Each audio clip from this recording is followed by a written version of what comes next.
Praise Lord, hallelujah. Yes, हमें message मिल गया है, ऑल क्लियर। परमेश्वर का धन्यवाद हो आज की अच्छी सुबह के लिए कि हम लोग एक बार फिर से परमेश्वर की आराधना के लिए सब यहाँ इकट्ठा हैं। और परमेश्वर का बहुत धन्यवाद हो कि हम सब बेशक दूर दूर हैं, लेकिन फिर भी परमेश्वर ने हम सबको यहाँ इकट्ठा जोड़ा है। और परमेश्वर ने ये चाहा है कि हर बार बैठ के हम परमेश्वर की महिमा करें, इकट्ठे परमेश्वर के साथ बैठ के हम कुछ ना कुछ ऐसी बातों को सीखें जो हमें परमेश्वर सिखाना चाहता है। भजन संहिता 9 में इस तरीके से लिखा है कि हे यहोवा परमेश्वर, मैं अपने पूर्ण मन से तेरा धन्यवाद करूंगा, मैं तेरे सब आश्चर्य कर्मों का वर्णन करूंगा, मैं तेरे कारण आनंदित और प्रफुल्लित होऊंगा। हे परम प्रधान, मैं तेरे नाम का भजन गाऊंगा। Praise Lord.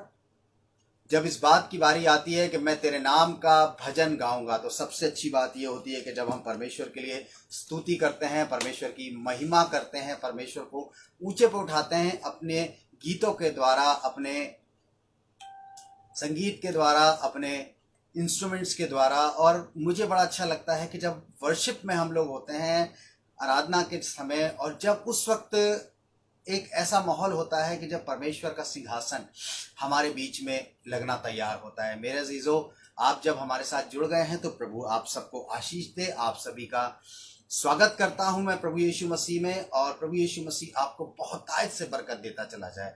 हम आज जब अपनी आराधना को शुरू करने जा रहे हैं, तो आइए हम पहले एक गीत गाएंगे, बोलो जय, मिलकर जय, बोलो जय यीशु की जय। ये गीत हम सबको आता है और हम इस गीत को हम सब लोग गाएंगे।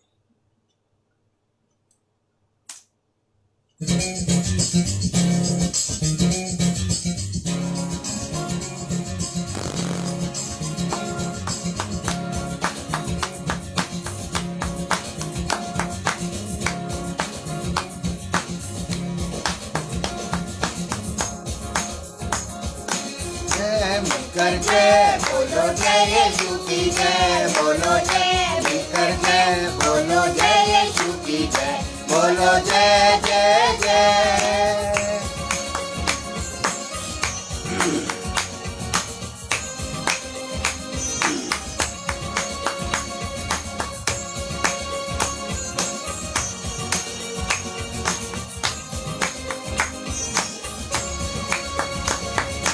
प्रेम तेरे दिए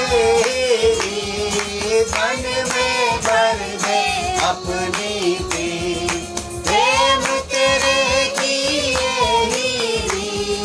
मन में भर दे अपनी भी, तेरे प्रेम के गाएगी, तेरे प्रेम के गाएगी।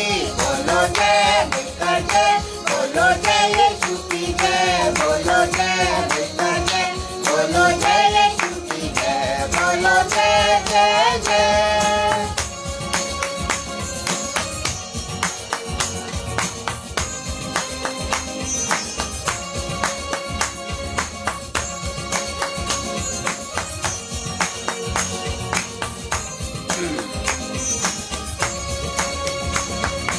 उस पर अपना खून बहा, मुझ पापी को शिफा।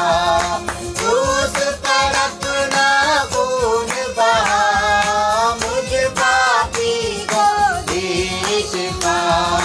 मन मेरे तू बोल सदा, मन मेरे तू बोल सदा। बोलो जय मिलकर जय, बोलो जय यीशु की जय, बोलो जय मिलकर जय, बोलो जय यीशु की जय, बोलो जय जय जय।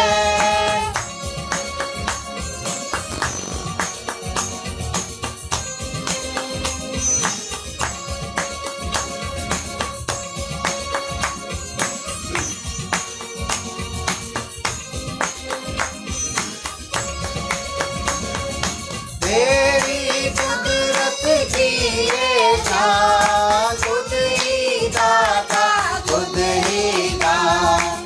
तेरी कुदरत की ये शान, खुद ही दाता खुद ही दान।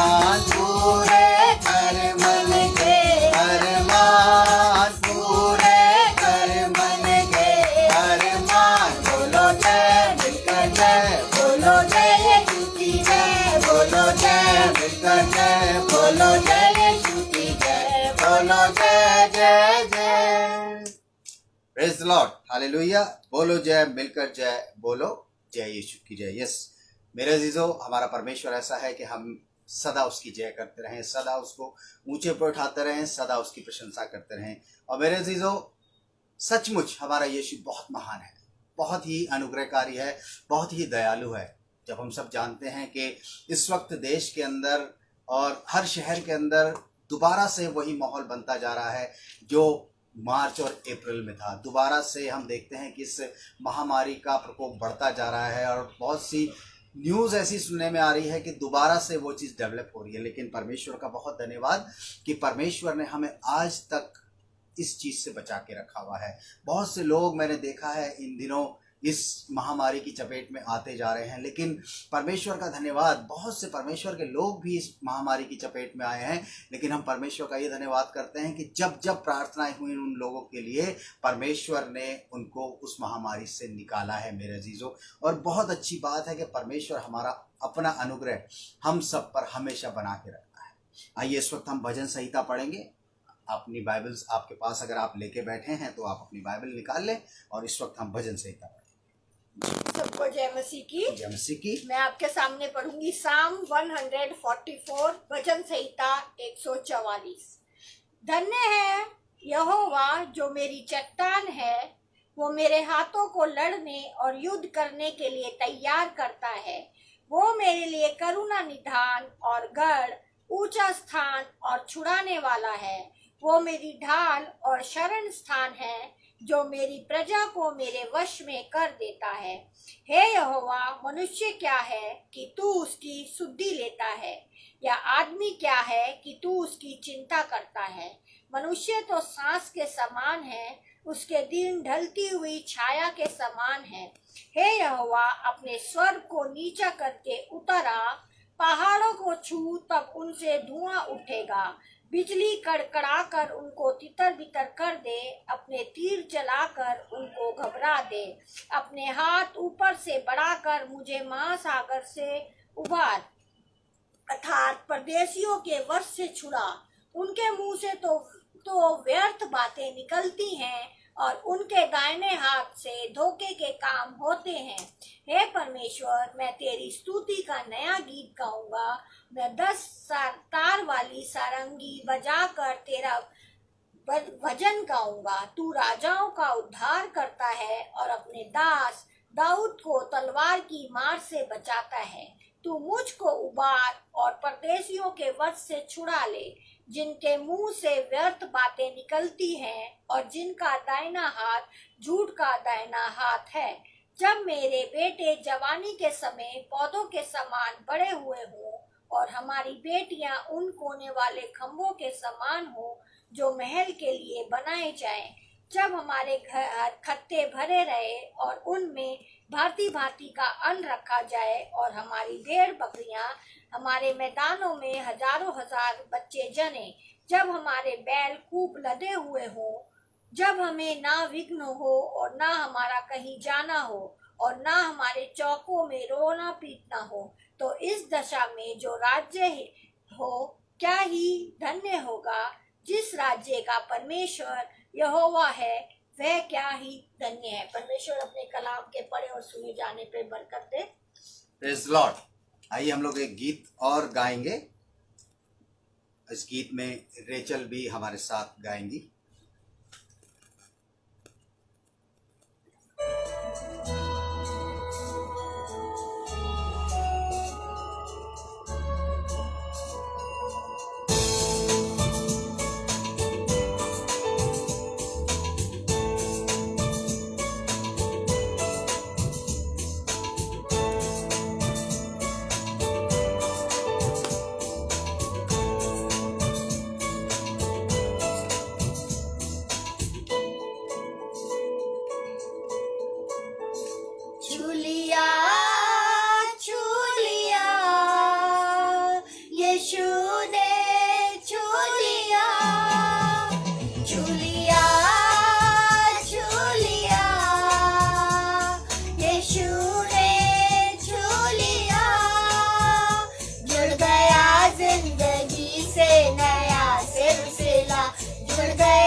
जय मसीह की। Praise the Lord. छू लिया यीशु ने छू लिया। सचमुच मेरे अजीजों, जब प्रभु यीशु मसीह हमें छूता है तो तब बात अलग ही होती है। तब सब कुछ हमारी जिंदगी का बदल जाता है। सब कुछ ऐसा हो जाता है कि बहुत सी चीज़ें हमें नहीं पता चल पाती हमारे जीवन में कितनी अच्छी हो गई मेरे अजीजों। और सचमुच ये बहुत अच्छी बात है कि प्रभु यीशु मसीह हम सबको छुए, हम सबको ब्लेस करे, हम सबको बचा के रखे मेरे अजीजों। जैसे कि आज आपको पता है कि आज हमारा जो टॉपिक है वो किस चीज़ पे बेस्ड है। आज का जो हमारा टॉपिक है वो बेस्ड है अनंत जीवन यानी कि इटर्नल लाइफ के ऊपर। और आज हम सीखेंगे कि किस तरीके से इटर्नल लाइफ हम पा सकते हैं। और कोई बहुत मुश्किल काम नहीं है, लेकिन आइए उस वचन में चलने से पहले हम लोग दुआ करेंगे। अपनी आंखों को बंद करें, अपने सरों को झुकाएं और इस वक्त हम दुआ में चलें। धन्यवाद धन्यवाद मेरे परमेश्वर जी, सुंदर समय के लिए तेरा धन्यवाद करते हैं मेरे परमेश्वर जी। आज का दिन आपने हमें दिखाया, इस बात के लिए आपका धन्यवाद करते हैं। तमाम बरकतों नियामतों के लिए आपका धन्यवाद करते हैं मेरे परमेश्वर, जो आप हमें प्रोवाइड करते हैं। आप हमारे मुहैया करने वाले परमेश्वर हैं मेरे परमेश्वर। इस बात के लिए हम आपका धन्यवाद करते हैं कि आपने हमें चुनकर अपने समीप आने का अवसर दिया। इस बात के लिए भी आपका धन्यवाद करते हैं मेरे परमेश्वर। आपका धन्यवाद करते हैं, ये आपकी महाकरुणा का फल है कि आज हम जिंदों की जमीन पर कायम है मेरे परमेश्वर। कितने हैं जिन्होंने आज की सुबह नहीं देखी मेरे परमेश्वर, पर आपने हमें आज की सुबह दिखाई, ये दिन दिखाया। इस बात के लिए तेरा धन्यवाद करते हैं मेरे परमेश्वर। खास तौर से आज आपके सामने इस इबादत को रखते हैं मेरे परमेश्वर। वक्ता को आपके हाथों में सौंपते हैं मेरे परमेश्वर। आज हम अपने मनों को तेरे वचन सुनने के लिए तैयार करते हैं मेरे परमेश्वर। आज हम अपने मन को तेरे लिए खाली कर देते हैं, ताकि जो भी बीज हमारे बीच में बोया जाए मेरे परमेश्वर, वो 100 गुना फल लाने वाला हो सके। खुदावन, वक्ता को तेरे हाथों में सौंपती हूँ मेरे परमेश्वर जी। हाँ खुदावन, जो भी ये कहें वो सब तेरी तरफ से होने वाला हो सके मेरे परमेश्वर जी। आप इनको अपनी रूह का मसा दीजिए खुदावन। जो भी बोले मेरे परमेश्वर, वो हमारे दिलों में कायम होने वाला हो सके मेरे परमेश्वर। हम उसे ग्रहण करने वाले हो सके मेरे परमेश्वर। हम उसे सुने ही ना, बल्कि अपनी जिंदगी में उतारने वाले हो सके मेरे परमेश्वर। खुदावन, और जो भी हमें देख रहा है, सुन रहा है खुदावन, आज इस वचन के द्वारा वो बहुत बरकत पाने वाला हो सके मेरे परमेश्वर। पूरी इबादत को शुरू से लेकर आपके हाथों में सौंपती हूँ मेरे परमेश्वर। जैसी आपकी मर्जी हो वैसे आप इस इबादत को चलाइए। यीशु मसीह तेरे नाम से मांगते हैं, हमारी इस दुआ को सुनिए और कबूल फरमाइए। आप ही के नाम से मांगते हैं, आमीन आमीन। Praise the Lord, hallelujah. Good morning. एक बार फिर से आप सभी का स्वागत है परमेश्वर में। और जब हम जानते हैं इस बात को कि आज हम प्रभु में एक साथ यहाँ इकट्ठा है और प्रभु ने चाहा है कि हम एक साथ बैठ के परमेश्वर की महिमा करें, परमेश्वर की उपस्थिति में रहे, परमेश्वर को हम नई नई चीज़ों से समझते चले जाएं मेरे अजीजों। आज का जो हमारा टॉपिक है वो है अनंत जीवन। हम सब जानते हैं, और अनंत जीवन एक ऐसी चीज़ है जो हम सब पाना चाहते हैं। अगर अभी हम कलीसिया में बैठे होते और आमने सामने अगर हम होते और ये सवाल हमसे पूछा जाता कि अनंत जीवन किस किस को चाहिए या अनंत जीवन कौन कौन पाना चाहता है, तो मेरे हिसाब से मैं सोचता हूँ कि कोई व्यक्ति ऐसा नहीं होगा जो अपने हाथ को ऊपर ना करे, या कोई व्यक्ति ऐसा नहीं होगा जो इस बात को ना कहे कि मैं अनंत जीवन नहीं चाहता। लेकिन मेरे अजीजों, इस चीज को समझना बहुत जरूरी है कि अनंत जीवन है क्या, इटर्नल लाइफ है क्या। बाइबल में जिस इटर्नल लाइफ का जिक्र किया गया है, जिस अनंत जीवन का जिक्र बाइबल में बार बार किया गया है, और जिसका हम हिस्सा बनना चाहते हैं या हम खुद चाहते हैं कि हमेशा की जिंदगी क्या है। उर्दू में लिखा है हमेशा की जिंदगी। अगर हम हमेशा की जिंदगी चाहते हैं, हम सब जानते हैं कि जब हम इस धरती पर रहते हैं तो हमारा एक लिमिटेड पीरियड की हमारे पास जिंदगी है।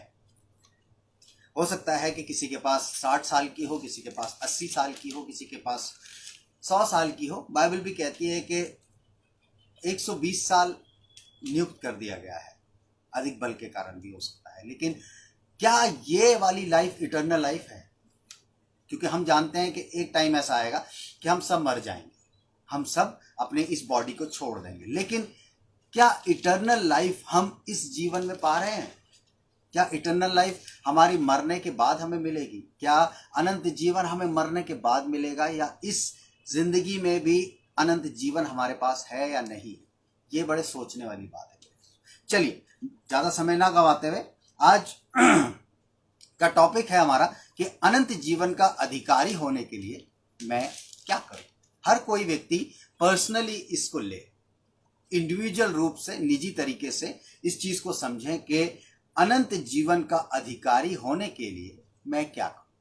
यानी कि अगर मैं इटर्नल लाइफ चाहता हूं या मैं हमेशा की जिंदगी चाहता हूं तो मुझे क्या करना है, मैं क्या करूं ऐसा कि मुझे हमेशा की जिंदगी मिले।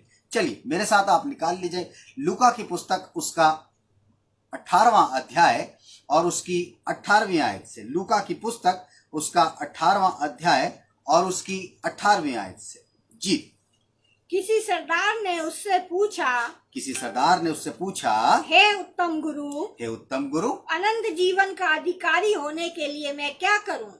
कि अनंत जीवन का अधिकारी होने के लिए मैं क्या करूं। यहाँ पर एक प्रभु यीशु मसीह की बात बताई जा रही है। प्रभु यीशु मसीह कहीं जा रहे थे तो रास्ते में उनको बहुत से लोग मिलते थे, बातचीत करते थे, और यहाँ पर भी एक सरदार की बात की जा रही है जो कि एक अच्छी पोस्ट का व्यक्ति था, जो एक अच्छा व्यक्ति था, जो एक रिच व्यक्ति था, जो सब कुछ में अगर कहा जाए तो एक पूरा पैकेज उसके पास था कि वो एक बेहतर व्यक्ति है, उसको किसी चीज की कमी घटी नहीं थी। और जब हम उसके बारे में पढ़ते हैं तो बहुत सी चीजें हमें क्लियर हो जाएंगी कि वो व्यक्ति अपने जीवन में, इस जिंदगी में कैसे जीवन को जीता था। और तब भी वो एक बात प्रभु यीशु मसीह से कहता है कि हे उत्तम गुरु, अनंत जीवन का अधिकारी होने के लिए मैं क्या करूं। उसके पास एक सवाल है और आज इसी सवाल को हम समझेंगे कि ये सवाल उसके पास क्यों है, ये प्रश्न क्यों है उसके पास कि अनंत जीवन का अधिकारी होने के लिए उसे क्या करना है, या मुझे क्या करना है, या आपको क्या करना है, या ये सवाल उठता क्यों है कि हम अनंत जीवन का अधिकारी होने के लिए मैं क्या करूं।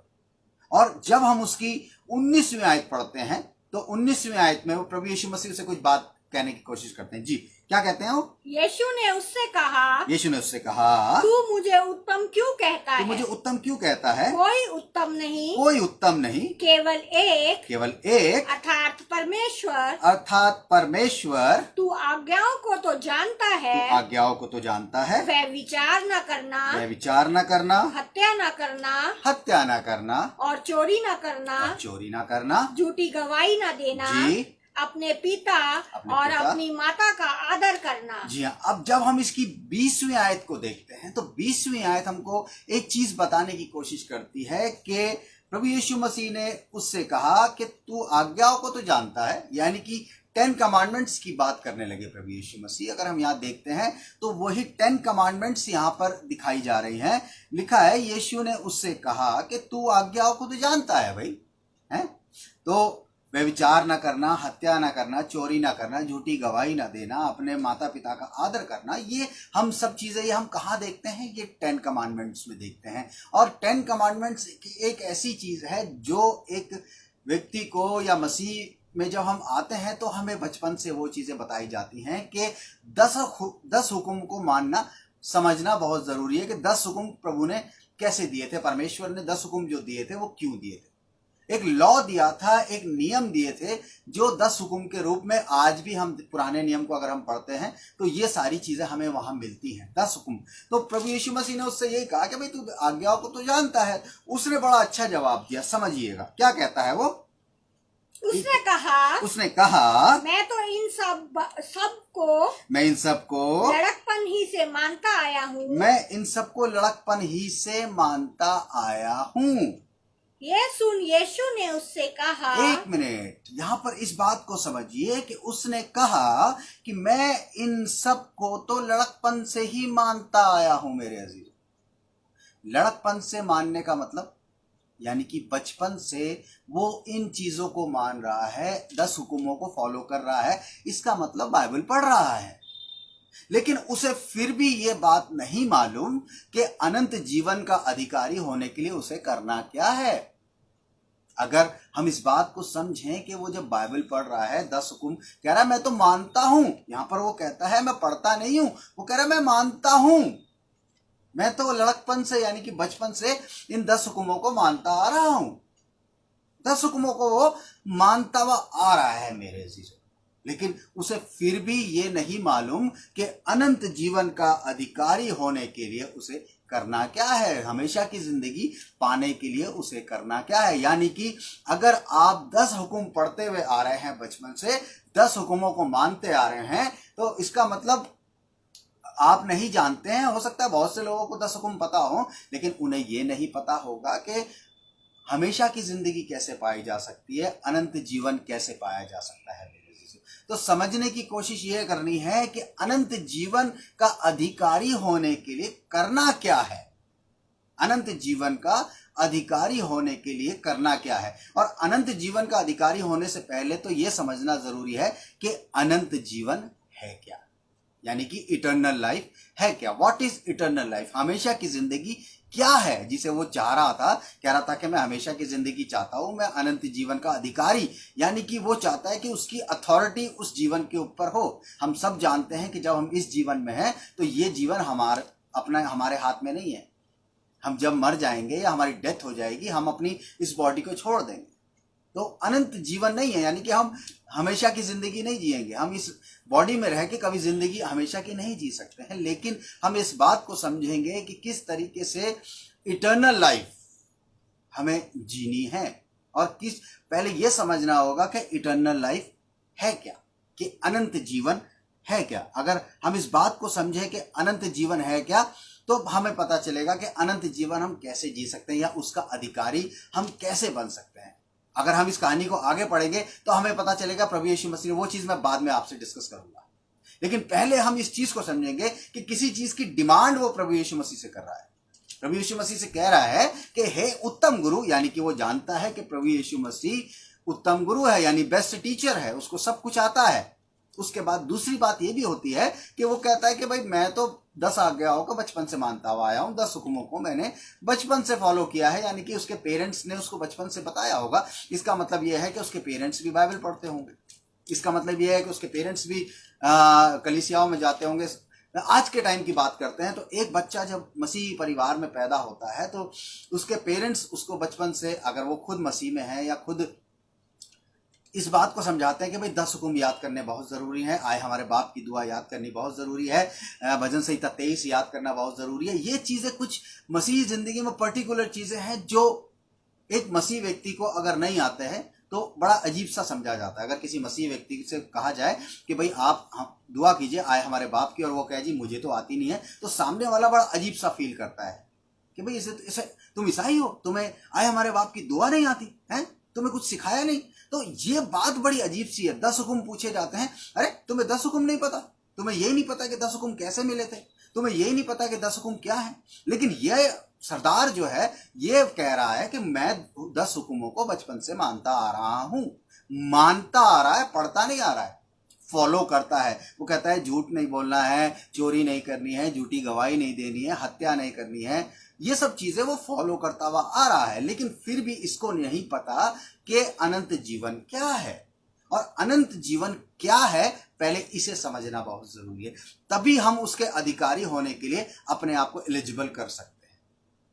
जब हम अधिकारी ही नहीं हो पाएंगे तब हम क्या कर पाएंगे। जब हमें ये अधिकारी हम तभी हो पाएंगे जब हमें पता होगा कि अनंत जीवन है क्या, इटर्नल लाइफ है क्या। चलिए हम जानते हैं कि इटर्नल लाइफ है क्या। यूहन्ना बड़ा अच्छा बताने की कोशिश करता है कि इटर्नल लाइफ है क्या, अनंत जीवन है क्या। चलिए इसको देखते हैं कि अनंत जीवन क्या है। यूहन्ना उसका 17वां अध्याय और उसकी 3री आयत, यूहन्ना 17 उसकी 3, यानी कि जॉन 17 वर्स 3 जी। और अनंत जीवन ये है, और अनंत जीवन ये है कि वे तुझे एकमात्र सच्चे परमेश्वर को, कि वे तुझे एकमात्र सच्चे परमेश्वर को और यीशु मसीह को, और यीशु मसीह को जिसे तूने भेजा है, जिसे तूने भेजा है जाने। यहां पर बड़ा साफ लिखा है कि अनंत जीवन ये है, यानी कि अनंत जीवन जो है वो बता दिया गया है बाइबल में कि अनंत जीवन है क्या, कि इटर्नल लाइफ और हमेशा की जिंदगी है क्या। हमेशा की जिंदगी क्या है? वो कहता है कि वे परमेश्वर को और यीशु मसीह को जाने। यीशु मसीह को जानना, परमेश्वर को जानना अनंत जीवन है। वो कह रहा है कि मैं इनको लड़कपन से मानता आया हूं, 10 हुक्मों को वो लड़कपन से मानता है, लेकिन उसे ये नहीं पता कि परमेश्वर क्या है। वो कहता है कि मुझे अनंत जीवन का अधिकारी होना है, लेकिन उसे ये नहीं पता, उसे नहीं पता मेरे अजीजों कि वो क्या कह रहा है। 10 हुक्म मान लेने से उसको ये नहीं पता कि वो परमेश्वर की बात को क्या मान रहा है। उसे पता ही नहीं, इसका मतलब वो सही से फॉलो नहीं कर रहा है। वो सिर्फ बताने की कोशिश कर रहा है कि मैं मानता हूं। लेकिन अगर वो इस बात को जानता कि लिखा हुआ है कि, एक बार फिर से पढ़ते हैं इस बात को, कि अनंत जीवन ये है कि वे तुझे एकमात्र सच्चे परमेश्वर को, जी हाँ, वो तुझे एकमात्र सच्चे परमेश्वर को और यीशु मसीह को जिसे तूने भेजा है जाने। हाँ, जिसे भेजा है जाने, यानी कि प्रभु यीशु मसीह को परमेश्वर ने भेजा है और ये हमें जानना है कि वही अनंत जीवन है। क्योंकि स्टार्टिंग की लाइन में कह दिया कि अनंत जीवन ये है, इटर्नल लाइफ इज, कि हम प्रभु यीशु मसीह को जाने, उसको समझे, उसको समझे तो सही कि प्रभु यीशु मसीह है कौन। हमें जब यही नहीं पता कि प्रभु यीशु मसीह है कौन, तो हम इटर्नल लाइफ के लिए कैसे कह सकते हैं? जब परमेश्वर को हम जानेंगे ही नहीं, प्रभु यीशु मसीह को जानेंगे ही नहीं, तो हम कैसे समझेंगे कि इटर्नल लाइफ यानी कि अनंत जीवन है क्या? जी, एक वर्ष और मेरे साथ निकाल लें और इसको पढ़ें। पहला यूहन्ना उसका 5वां अध्याय और उसकी 11वीं आयत से। पहला यूहन्ना उसका 5वां अध्याय और उसकी 11वीं आयत से। और वो गवाही ये है कि परमेश्वर ने हमें अनंत जीवन दिया है, और ये जीवन उसके पुत्र में है। ये जीवन उसके पुत्र में है, यानी कि अगर हम प्रभु यीशु मसीह को जान गए, अगर हम प्रभु यीशु मसीह को समझ गए, अगर हम प्रभु यीशु मसीह के बारे में पूरी तरह जान गए कि वो क्या है, वो क्यों है, वो हमारे लिए क्यों आया, तो हम इस बात को जान लेंगे मेरे अजीजों के जीवन उसी में है। साफ कहता है कि वो गवाही ये है कि परमेश्वर ने हमें अनंत जीवन दिया है। कैसे दिया है? वो कह रहा था हमें कि मुझे अनंत जीवन का अधिकारी बना दे। प्रभु यीशु मसीह ने कहा, भाई तू तो सारी चीजों को जानता है, तू तो अच्छा बिलीवर है, लेकिन यहां पर बात करते हैं कि परमेश्वर ने हमें अनंत जीवन दिया है और कहता है कि ये जीवन उसके पुत्र में है, यानी कि अनंत जीवन जो है प्रभु यीशु मसीह में है। मेरे अजीज, प्रभु यीशु मसीह में है, और अनंत जीवन ये है कि हम प्रभु यीशु मसीह को जाने।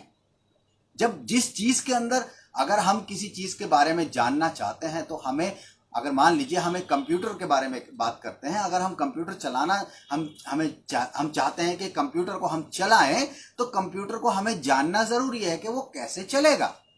हमें उसको बेहतर समझना पड़ेगा कि उसकी फंक्शनिंग क्या है। और यहां पर हम जब अनंत जीवन की बात करते हैं मेरे अजीजों, तो प्रभु यीशु मसीह को जानना बहुत जरूरी है, क्योंकि अनंत जीवन तो उसी में है, अनंत जीवन उसी में है। चलिए इसकी 12वीं आयत पढ़ते हैं एक बार। क्या लिखा हुआ है?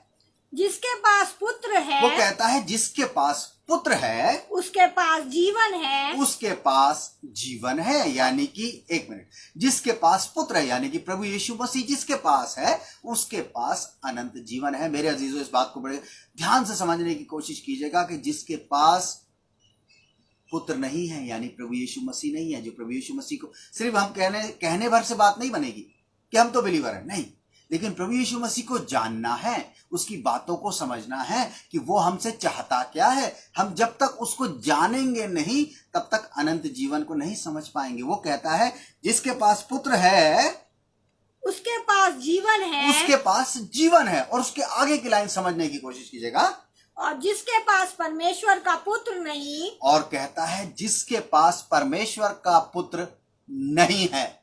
साफ बात, बिल्कुल क्लियर। जो प्रभु यीशु मसीह को नहीं जानता, जो प्रभु यीशु मसीह के विषय में नहीं जानता, जिसको प्रभु यीशु मसीह के बारे में कुछ नहीं पता, जो प्रभु यीशु मसीह से अननोन है, सिर्फ ऐसे नहीं, प्रभु यीशु मसीह का नाम दुनिया जानती है, लेकिन जानने का मतलब ये नहीं है कि हाँ हमें तो पता है प्रभु यीशु मसीह कौन है, हाँ भाई ईसाइयों का भगवान है हमें पता है, नहीं, ये वाले जानने की बात नहीं कर रहा हूं मैं मेरे चीजों। जानना कैसे है?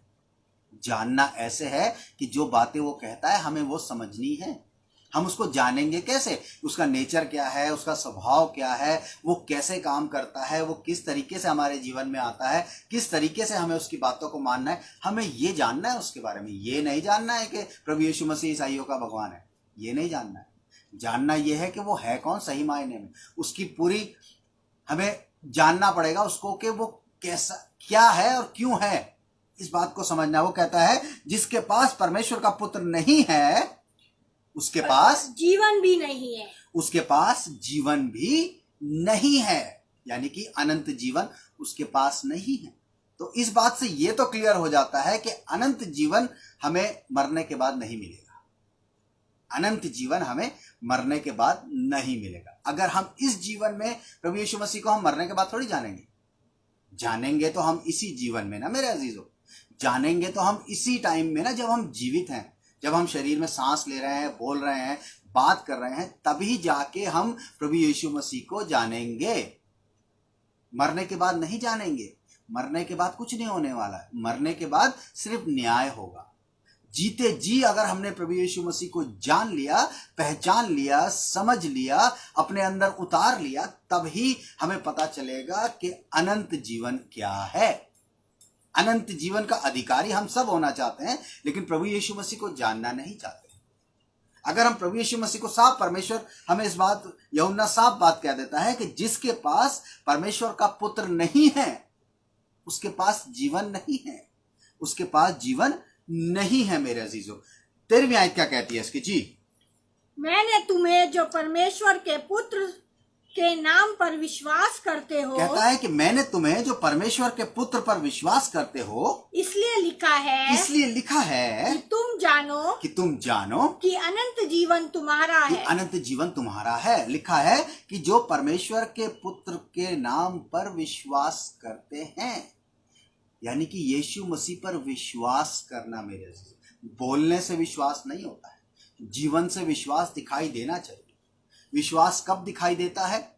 जब हम बड़ी दिक्कतों में होते हैं, जब हम बड़ी परेशानियों में होते हैं, जब हम क्राइसिस में होते हैं, जब हम तकलीफों में होते हैं, तब हमें दिखाई देता है कि हम प्रभु यीशु मसीह पर विश्वास करते हैं या नहीं करते हैं। तब हमें पता चलता है कि हम प्रभु यीशु मसीह पर विश्वास कर रहे हैं कि नहीं करते हैं। और वो यहाँ साफ बात कहता है कि मैंने तुम्हें जो परमेश्वर के पुत्र के नाम पर विश्वास करते हो इसलिए लिखा है कि तुम जानो कि अनंत जीवन तुम्हारा है। अगर हम प्रभु यीशु मसीह को जानते हैं तो सीधी सी बात है कि हमेशा की जिंदगी ये मेरी है। अगर मैं प्रभु यीशु मसीह पर विश्वास करता हूं तो हमेशा की जिंदगी मेरी है। अगर आप करते हैं तो आपकी है, और अगर आप विश्वास नहीं करते हैं, जानना जरूरी है। ऊपर हमने पढ़ा था कि अनंत जीवन यह है कि हम यीशु को जाने, और जानेंगे कब? जब हम उस पर विश्वास करेंगे। और जब विश्वास कर लेंगे तब हमें पता चल जाएगा कि अनंत जीवन। यूहन्ना 3:16 हम सब जानते हैं मेरे अजीजों। यूहन्ना 3:16 क्या है? यूहन्ना 3:16 हम लोग बड़े आराम से समझ सकते हैं। इसको हम गोल्डन वर्स बोलते हैं, यूहन्ना 3:16। जी, क्या लिखा हुआ है? क्योंकि परमेश्वर ने जगत से ऐसा प्रेम रखा। साफ लिखा है कि क्योंकि परमेश्वर ने जगत से ऐसा प्रेम रखा कि उसने अपना इकलौता पुत्र दे दिया, कि उसने अपना इकलौता बेटा दे दिया, ताकि जो कोई उस पर विश्वास करे वो नष्ट ना हो परंतु अनंत जीवन पाए। सिंपल सी लैंग्वेज में एक बात बता दिया है कि परमेश्वर ने जिस बेटे को भेजा है इस धरती के ऊपर, जिस बेटे को हमारे लिए दे दिया, उस पर विश्वास करना है। साफ लिखता है कि जो कोई, यानी कि एक एक के लिए अलग अलग बात होती है, कि जो कोई उस पर विश्वास करे, लिखा है कि वो नाश ना हो वरन अनंत जीवन पाए। यानी कि इटर्नल लाइफ प्रभु यीशु मसीह पर विश्वास करने पर ही आपको मिल जाएगी मेरे अजीजों। वो कहता है कि अनंत जीवन का अधिकारी होने के लिए मैं क्या करूं? एक सवाल कर रहा है कि मैं क्या करूं। वो कहता है कि भाई तू सारी बातों को तो मानता हुआ आ रहा है। इसका मतलब वो पूरा स्क्रिप्चर पढ़ रहा था पुराना, और पुराने स्क्रिप्चर में हो सकता है उसने यशाया नबी भी पढ़ा हो। ऐसी बात तो नहीं है। यशाया नबी में हमें बताया गया है प्रभु यीशु मसीह के बारे में, और जब पुराना स्क्रिप्चर पढ़ लिया था तो उसने विश्वास नहीं किया। इसका मतलब उसे अनंत जीवन के बारे में नहीं पता था। उसे अनंत जीवन के बारे में क्यों नहीं पता था, ये हम आगे चल के देखेंगे। यूहन्ना 3:36 क्या कहती है जी? जो पुत्र पर विश्वास करता है, जो पुत्र पर विश्वास करता है, अनंत जीवन उसका है। सिंपल सी बात, अनंत जीवन उसका है। बड़ी क्लियर बात यूहन्ना कहता है कि जो पुत्र पर विश्वास करता है, अनंत जीवन उसका है। जी आगे क्या कहता है? परंतु जो पुत्र को नहीं मानता, जो पुत्र को नहीं मानता, वो जीवन को नहीं देखेगा, वो जीवन को नहीं देखेगा, परंतु परमेश्वर का क्रोध उस उस पर रहता है। रहता है। मेरे अजीजों, इस बात को समझिए कि लिखा है कि जो पुत्र पर विश्वास करता है वो अनंत जीवन उसका है, और जो पुत्र की नहीं मानता, लिखा है जो पुत्र की नहीं मानता, यानी कि जो प्रभु यीशु मसीह की नहीं मानता। अब प्रभु यीशु मसीह की मानने की बात जो है वो हम बाइबल के अंदर करते हैं। नए नियम के अंदर हमें ये जानना है कि प्रभु यीशु मसीह हमें क्या कहता है। हमें प्रभु यीशु मसीह ने बहुत सी बातें बताई हैं। पहाड़ी उपदेशों पे हम चले जाएं तो प्रभु यीशु मसीह बताता है। उसके बाद हम आगे बढ़ते हैं तो हम समझते हैं कि क्या किस तरीके से प्रभु यीशु मसीह हमसे बात करने की कोशिश करता है। वो कहता है कि जो पुत्र की नहीं मानता वो जीवन को नहीं देखेगा, यानी कि इटर्नल लाइफ को नहीं देखेगा। जहां जहां जीवन वर्ड आ रहा है वहां इटर्नल लाइफ की बात कर रहे हैं। हम सांसारिक जिंदगी की बात नहीं कर रहे हैं, हम इटर्नल लाइफ की बात कर रहे हैं, अनंत जीवन की बात कर रहे हैं, हमेशा की जिंदगी की बात कर रहे हैं। वो कहता है कि जो पुत्र की नहीं मानता वो जीवन को नहीं देखेगा, लेकिन परमेश्वर का क्रोध उस पर रहेगा। जी एक आयत और निकाल लें मेरे साथ, रोमियो उसका 6वां अध्याय और उसकी 23वीं आयत। जी रोमियो 6:23 क्या कहती है वो? जी हाँ, रोमियो 6:23 क्योंकि पाप की मजदूरी तो मृत्यु है। साफ बात लिखी है कि क्योंकि पाप की मजदूरी तो मृत्यु है, परंतु परमेश्वर का वरदान हमारे प्रभु यीशु मसीह में अनंत जीवन है। क्योंकि कहता है परंतु परमेश्वर का वरदान, एक वरदान है, यानी कि एक गिफ्ट है हमारे लिए प्रभु यीशु मसीह में, जो इटर्नल लाइफ है, जो अनंत जीवन है, जो हमेशा की जिंदगी, ये एक गिफ्ट है। ये एक गिफ्ट है। और वो कैसे मिलता है? वो कहता है कि प्रभु यीशु मसीह में। अगर हमें ये गिफ्ट चाहिए, हमें ये वरदान चाहिए, तो प्रभु यीशु मसीह में ही मिलेगा। इसके लिए कोई दूसरा ऑप्शन नहीं है मेरे अजीजों, कोई दूसरा ऑप्शन है ही नहीं कि हम, वो कहता है कि अनंत जीवन का अधिकारी होने के लिए मैं क्या करूं उसको पता नहीं है। लेकिन वो यहां पर साफ कहता है कि ये एक वरदान है, ये एक गिफ्ट है जो प्रभु यीशु मसीह में ही हमें मिलता है। प्रभु यीशु मसीह में ही हमें मिलता है ये। मेरे अजीजों, इस बात को समझने की कोशिश कीजिएगा कि अनंत जीवन है क्या, एक गिफ्ट है, और ये सिर्फ प्रभु यीशु मसीह के द्वारा ही मिलेगा। जब हम उसको जान जाएंगे, जब हम उस पर विश्वास करेंगे, तब जाके हमें मिलेगा। इसमें 1 तीमुथियुस उसका 6:12, 1 तीमुथियुस उसका 6वां अध्याय और उसकी 12वीं आयत। जी क्या लिखा है? विश्वास की अच्छी कुश्ती लड़, तो कहता है पौलुस कहता है कि विश्वास की अच्छी कुश्ती लड़ और उस अनंत जीवन को धर ले जिसके लिए तू बुलाया गया और बहुतों से गवाहों के सामने अच्छा अंगीकार किया था। जी हाँ, यहाँ पर कहता है कि तू विश्वास की अच्छी कुश्ती लड़, यानी कि हमें फेथ में स्ट्रांग होना है, विश्वास में मजबूत होना है मेरे अजीजों, ताकि हम, वो कहता है अनंत जीवन को पकड़ ले। कहता है धर ले।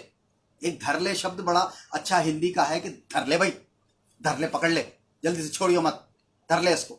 यानी कि जब हम विश्वास में मजबूत हो जाएंगे, जब हम अपने विश्वास को इतना मजबूत कर लेंगे, तो हम अनंत जीवन को धर लेंगे, यानी कि पकड़ लेंगे कस के, फिर वो छूटने वाला नहीं है। जब हमारा विश्वास मजबूत हो गया तो हम मजबूती से उस चीज को समझते चले जाएंगे मेरे। उस चीज को हम समझते चले जाएंगे कि किस तरीके से हमें अनंत जीवन प्राप्त करना है। क्या कहता है? विश्वास की अच्छी कुश्ती लड़ और उस अनंत जीवन को धर ले जिसके लिए तू बुलाया गया है। जिसके हम बुलाए किसके लिए गए हैं? हमारी कॉलिंग इसीलिए है प्रभु यीशु मसीह में मेरे अजीजों कि हम विश्वास की अच्छी कुश्ती लड़े, यानी कि विश्वास में हम मजबूत होते चले जाएं। बहुत सी परेशानियां, बहुत सी दिक्कतें, बहुत सी तकलीफें मेरे अजीजों आती जाएंगी, लेकिन इस बात को समझना बहुत जरूरी है कि हम किस तरीके से विश्वास में मजबूत होते हैं, किस तरीके से हम विश्वास में मजबूत होकर उस अनंत जीवन को, उस हमेशा की जिंदगी को धर ले मेरे अजीज, धर ले मेरे अजीज। पकड़ लेना है हमें, अनंत जीवन को धर लेना है। और वो कहता है जिसके लिए तू बुलाया गया है। इस बात को समझ लीजिए कि अनंत जीवन है क्या। और हमने जाना कि प्रभु यीशु मसीह ही अनंत जीवन है। प्रभु यीशु मसीह पर विश्वास करना ही अनंत जीवन है। प्रभु यीशु मसीह की बातों को मानना ही अनंत जीवन है। प्रभु यीशु मसीह के पीछे चलना ही अनंत जीवन है। और इसके अलावा मेरे अजीजों, अगर हम ये सोचते हैं कि हम मर जाएंगे, गाड़े जाएंगे, फिर मुर्दों में से जी उठेंगे, फिर प्रभु यीशु मसीह हमें अनंत जीवन हमें स्वर्ग में मिलेगा, नहीं मेरे अजीज। अनंत जीवन यही है। जब हम इस पृथ्वी पर हैं, इस शरीर में हैं, इस जीवन में हैं, तभी अनंत जीवन हमारा है, तभी हम अनंत जीवन में हैं मेरे अजीजों, तभी हम हमेशा की जिंदगी में हैं। और हमेशा की जिंदगी यहीं से मिलेगी। हमेशा की जिंदगी तभी मिलेगी जब हम जीवित हैं, जब हम देख रहे हैं, सुन रहे हैं, बोल रहे हैं, खा रहे हैं, पी रहे हैं, चल रहे हैं, पढ़ रहे हैं, रो रहे हैं, हंस रहे हैं, दुख उठा रहे हैं। ये सब चीजें जब हम करेंगे तभी हम अनंत जीवन में आ पाएंगे मेरे। क्यों? क्योंकि हमारे को बाइबल दी गई है, हमें बाइबल दी गई है मेरे अजीजों। जब हम इसको पढ़ते हैं हमें पता चलता है प्रभु यीशु मसीह कौन है। जब हम वचनों को सुनते हैं तब हमें पता चलता है कि प्रभु यीशु मसीह कौन है। जब हमें पता चलता है कि प्रभु यीशु मसीह कौन है, क्या है, कैसा है और हमें क्या करने को कहता है, तभी तो अनंत जीवन मिलेगा हमें।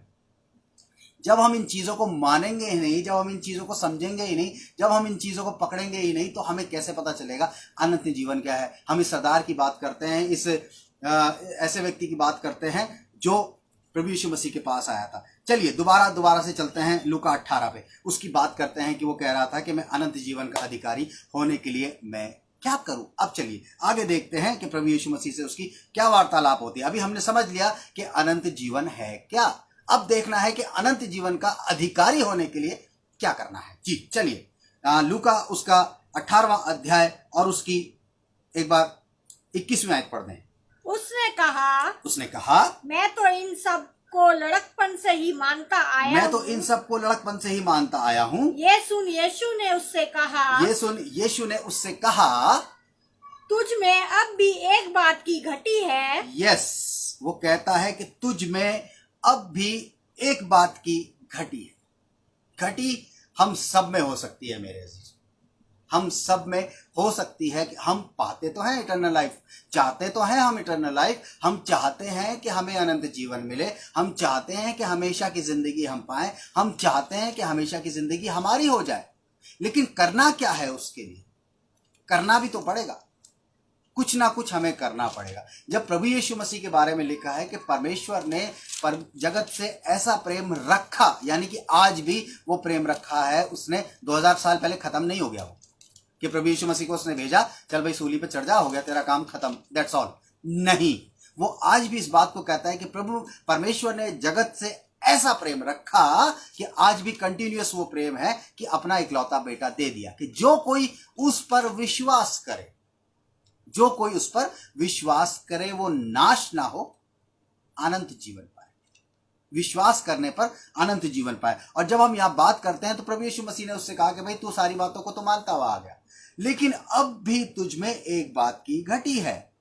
प्रभु यीशु मसीह ने सुना, जब उसने बोला ना मैं तो इन बातों को बचपन से मानता आया हूं प्रभु जी, ये तो सारी बातें मुझे पता है, मानता हूं मैं इन बातों को, सुनता नहीं हूं, सिर्फ पढ़ता नहीं हूं, मैं मानता भी हूं।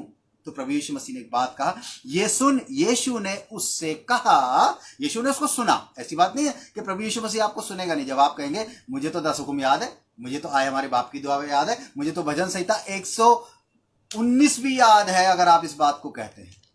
आप जानते हैं भजन संहिता 119 के बारे में कितना लंबा है। आप अगर इस बात को कहेंगे मुझे वो भी याद है, मुझे 23 भी याद है, मुझे तो मैंने तो बाइबल 3-4 बार पढ़ रखी है, मेरे को क्या बताते हो आप यहां पर। लेकिन प्रभु यीशु मसीह ने उसकी सारी बात अच्छे तरीके से सुनी। प्रभु यीशु मसीह ने सुन ली उसकी बात कि हाँ भाई तू मानता है। वो कहता है कि तुझ में एक बात की घड़ी। यीशु ने उससे कहा कि तुझ में अब भी, यानी कि तू अगर इन बातों को फॉलो कर रहा है, बहुत अच्छी बात है, बहुत अच्छी बात। अगर इन बातों को तू फॉलो कर रहा है, 10 हुक्म मान रहा है, कि बाइबल पढ़ रहा है, बाइबल तू और भी चीजें कर रहा है, तुझे सब पता है, बहुत अच्छी बात है। लेकिन कहता है तुझ में अब भी एक बात की घटी है। वो एक बात की घटी मेरे अजीजों हम सबके जीवन में होती है। एक घटी तो होती ही होती है जो हमें अनंत जीवन का वारिस होने से रोकती है, हमेशा की जिंदगी का वारिस होने से रोकती है, इटर्नल लाइफ का अधिकारी होने से, हमें जिस अथॉरिटी से रोकती है। वो एक चीज वो कहता है कि तुझ में अब भी एक बात की घटी है। क्या लिखा हुआ है उसके आगे जी? अपना सब कुछ बेचकर, वो कहता है कि अपना सब कुछ बेचकर कंगालों को बांट दे, कंगालों को बांट दे, और तुझे स्वर्ग में धन मिलेगा। तुझे स्वर्ग में धन मिलेगा। बड़ी अजीब बात प्रभु यीशु मसीह ने उससे कही। प्रभु यीशु मसीह ने उससे ये बात क्यों कही? क्योंकि वो एक सरदार था। सरदार का मीन्स अगर हम समझे तो एक अच्छी पोस्ट पे होगा, और जब वो प्रभु यीशु मसीह के पास आया होगा, हो सकता है कि वो एक गवर्नमेंट जॉब में हो सकता है कि वो अच्छी पोस्ट पे हो, और अगर वो आया होगा तो हो सकता है कि गाड़ी से आया हो। अगर हम आज की बात करते हैं, आज की डेट की बात करें, कि कोई भी एक अच्छा ऑफिसर होगा, कोई भी अच्छा व्यक्ति होगा जो एक अच्छी पोस्ट पे होगा, एक अच्छे ऑफिस में काम करता होगा, तो वो एक अच्छी गाड़ी से आएगा, बढ़िया गाड़ी से आके किसी से भी मिलना होगा, वो एक गाड़ी से उतरेगा, 4-5 आदमी उसके साथ उतरेंगे, ड्राइवर उतर के दरवाजा खोलेगा, फिर उसके एक आदमी साइड में चलेगा, कोई इधर चलेगा, तो वो आदमी अलग से दिखाई दे जाता है कि भाई ये कुछ है, ये व्यक्ति कुछ ना कुछ है, ये व्यक्ति कुछ है। वो अलग से दिख रहा था। प्रभु यीशु मसीह ने जब उसको देखा होगा आते हुए अपने पास, और उससे जब बात करी होगी, तो उसको यही कहा, भाई तुझ में अब भी एक बात की घटी है। और घटी को कैसे बताया उसने? कहा कि अपना सब कुछ बेचकर कंगालों को दे दे। प्रभु यीशु मसीह का मतलब कुछ और था, मतलब कुछ और था। वो कहता है कि अपना सब कुछ बेचकर कंगालों को दे दे और तुझे स्वर्ग में धन मिलेगा। ये भी बड़ी अजीब सी बात है। किसी अमीर व्यक्ति से कहा, भाई एक काम करो, अपना सारा हटाओ, पैसा स्वर्ग में मिलेगा। तो कहेगा, भाई किसने देखा है स्वर्ग? स्वर्ग देखा किसने है? जब तक यहाँ है तब तक तो पैसे की जरूरत है, जब जाएंगे जब देखी जाएगी। वो कह रहा था कि अनंत जीवन का अधिकारी होने के लिए मैं क्या करूं, हमेशा की जिंदगी पाने के लिए मुझे करना क्या है? प्रभु यीशु मसीह से उसने एक सवाल किया था। अब प्रभु यीशु मसीह उसके सवाल का जवाब दे रहे थे। उसे करना क्या है? यानी कि 10 हुक्म मान लेना, आए हमारी बाप की दुआ कर लेना, बाइबल को 4 बार पढ़ लेना, बाइबल की बातों को समझ लेना, ये अनंत जीवन में नहीं पहुंचाएगा हमें। प्रभु यीशु मसीह हमें कुछ करने को कह रहा है।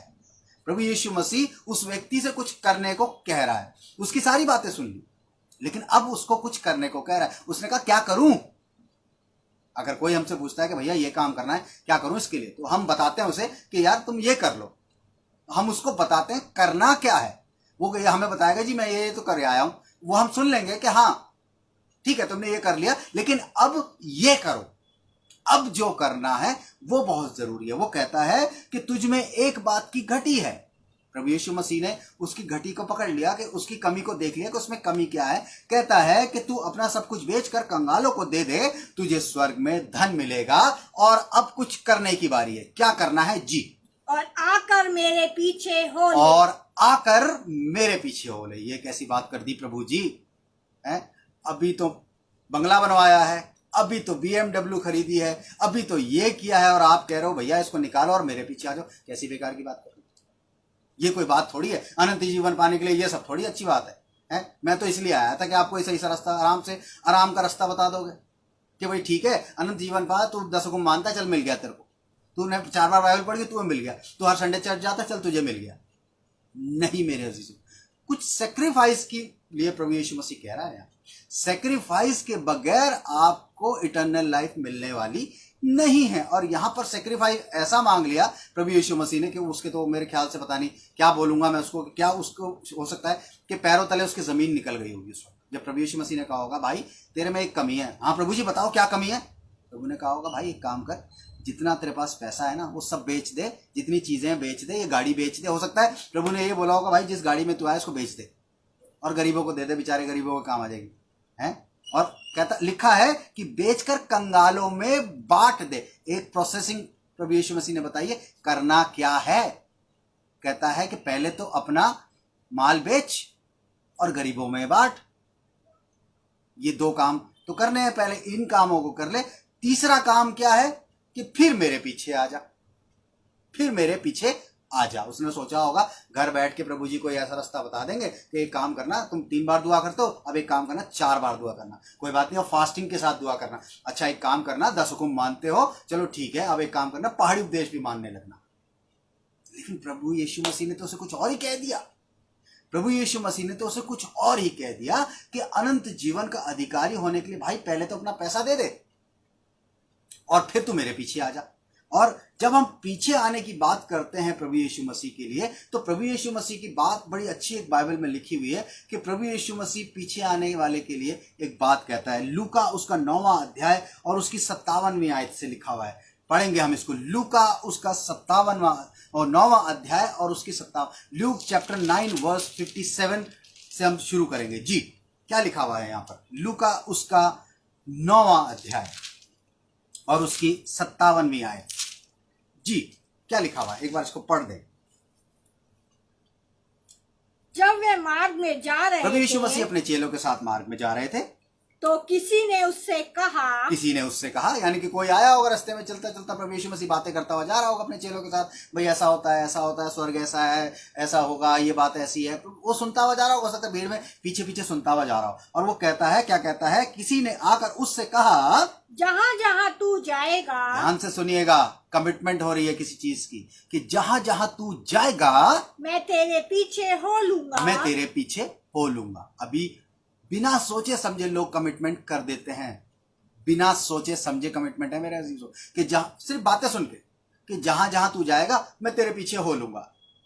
शायद पीछे सुनता हुआ आ रहा हो कुछ बात, प्रभु यीशु मसीह अपने चेलों से बात करता हुआ चल रहा था, तो पीछे पीछे चल रहा होगा, भीड़ में कान लगे होंगे कि हाँ भाई ये बात है, अच्छा ऐसा हो जाएगा, हाँ मजा आ जाएगा, ये हो जाएगा, ओह ये हो जाएगा, चलो। फिर धीरे से उसको, प्रभु जी जहां जहां तुम जाओगे ना मैं तुम्हारे साथ चलूंगा। लेकिन 58वीं आयत क्या कहती है, सुनिए बड़े ध्यान से। यीशु ने उससे कहा, लोमड़ियों के भट्ट और आकाश के पक्षियों के बसेरे होते हैं। 2 तुलनाएं प्रभु यीशु मसीह ने करी हैं। समझ लीजिए, एक जानवर से और एक परिंदों से। कहता है कि जानवरों के, यानी कि लोमड़ियों का नाम लेके कहता है लोमड़ियों के भट्ट होते हैं, यानी कि जानवरों के रहने के लिए घर है, वो भट्टों में रहती है। और कहता है कि चिड़ियाओं के भी बसेरे होते हैं। कहता है कि लोमड़ियों के भी भट्ट हैं, जानवरों के भी रहने की जगह है और चिड़ियाओं के भी रहने की जगह है। लेकिन आगे क्या कहता है? पर मनुष्य के पुत्र को सिर धरने की भी जगह नहीं। समझने की कोशिश कीजिएगा। वो कहता है कि पर मनुष्य के पुत्र को सिर धरने की भी जगह नहीं, यानी कि प्रभु यीशु मसीह की कोई सर रखने की भी जगह नहीं। वो कह रहा है कि मैं तेरे साथ चलूंगा, जहां जहां तू जाएगा मैं तेरे साथ चलूंगा, तेरे पीछे पीछे चलूंगा। वो कहता है कि जहां जहां तू जाएगा तेरे पीछे चलूंगा। वो कहता है, प्रभु यीशु मसीह पहले ही क्लियर कर देना चाहता है कि भाई मेरे साथ चलेगा तो ध्यान रख लियो, जानवर अपने घरों में सो जाते हैं, पक्षी अपने घोंसलों में सो जाते हैं, लेकिन मेरे सोने के लिए भी कोई जगह नहीं है। मैं कहीं भी सो सकता हूँ, मैं जंगल में भी सो सकता हूँ, मैं सड़क के किनारे भी सो सकता हूँ, मैं कहीं भी सो सकता हूँ। मेरी जगह नहीं है, मेरा कोई घर नहीं है कि कल को तू कहने लगे प्रभु यीशु मसीह अपने घर ले चलो, है वहां पे मेरे लिए एक बेड लगा देना, मैं वहां सो जाऊंगा आराम से, आप दूसरे बेड पे सो जाना, मैं इधर सो जाऊंगा। प्रभु यीशु मसीह के साथ चलना मेरे अजीजों इतना आसान नहीं है, क्योंकि प्रभु यीशु मसीह बात आपको वही कहेगा जो करनी जरूरी है। वो कहता है कि जानवरों की जगह है, चिड़ियों की जगह है, मेरी नहीं है। 58वीं आयत हमने पढ़ी और उसके बाद 49वीं आयत क्या कहती है? जी उसने दूसरे से कहा, जब ये बात उसने कह दी तो दूसरा उसके बगल में कोई और होगा, तो उसने दूसरे से कहा, मेरे पीछे हो ले। मेरे पीछे आ जा भाई। उसने कहा, हे प्रभु मुझे पहले जाने दे कि अपने पिता को गाड़ दूं। कि मैं अपने पिता को गाड़ दूं। एक बात को समझना होगा, जब प्रभु यीशु मसीह ने उससे बात करी होगी कि भाई मेरे सर रखने की जगह नहीं है, तो उसने हो सकता है उसने कहा अच्छा ठीक है प्रभु जी देखते हैं, चलो अभी यहाँ तक तो साथ चलते ही हैं, इस नुक्कड़ तक तो चलते हैं, फिर देखता हूँ घर भी जाना है, बहुत से काम है।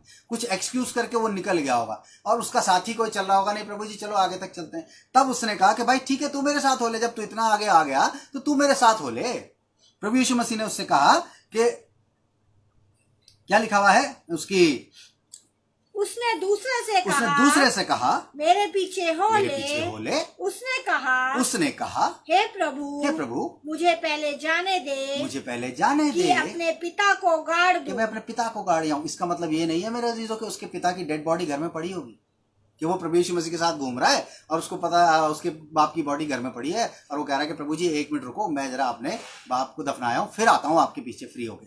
नहीं मेरे अजीजों, इसका मतलब ये है कि जब तक उसका पिता जीवित है वो उसके साथ रहना चाहता है, यानी कि अपने फैमिली के साथ रहना चाहता है। जब अपने फैमिली से फ्री हो जाएगा, जब कुछ नहीं बचेगा, तब कहेगा चलो यार अब चलते हैं प्रभु यीशु मसीह के पीछे, अब करते हैं उसकी सेवा। अब ठीक है कहीं जाएगा चले जाएंगे, वैसे मिरेकल तो करता ही रहता है, मछली रोटी तो खाने को मिलती ही रहेगी, कहीं ना कहीं सो ही जाएगा, ऐसी बात तो नहीं है। इतने चेले साथ चलते हैं तो उनके घर तो होंगे, कहीं ना कहीं तो सोते होंगे, हम भी सो जाएंगे। जब कुछ नहीं होगा करने को तो प्रभु यीशु मसीह के पीछे जाएंगे।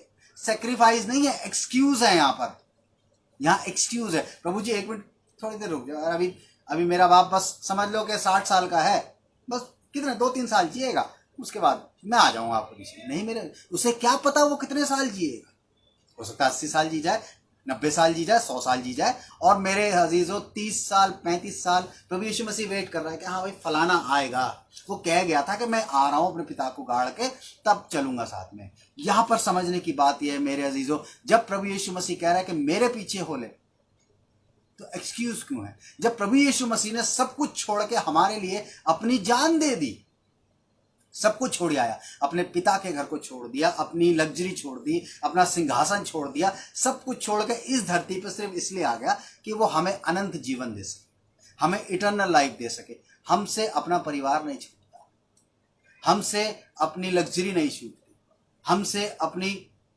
सुविधाएं नहीं छूटती मेरे अजीज। बहुत मुश्किल काम है ना। वो कह रहा था कि अनंत जीवन का अधिकारी होने के लिए मैं क्या करूं? प्रभु ने कहा ठीक है भाई पीछे आ जा, एक काम कर, तो अपना सामान बेच और मेरे पीछे आ जा।